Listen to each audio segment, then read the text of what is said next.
Hi friends, welcome back to my channel SRC collections. ఇప్పుడు మనం సూర్యాపేట జిల్లాలోని పిల్లలమర్రి గ్రామంలో ఉన్నటువంటి శివాలయంకి వచ్చామండి. ఇది 1000 సంవత్సరాల నాటి గుడి, కాకతీయులు కట్టించినటి గుడి అండి. ఇది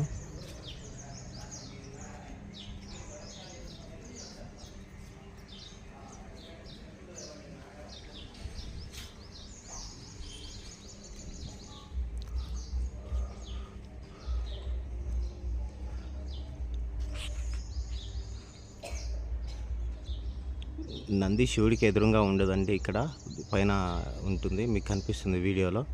నంది పైన ఉంటుందండి, ధ్వజస్తంభం పైన, గర్భగుడి పైన. శివుడికి ఎదురుగా ఉండదు ఇక్కడ, అదే విశేషం ఇక్కడ.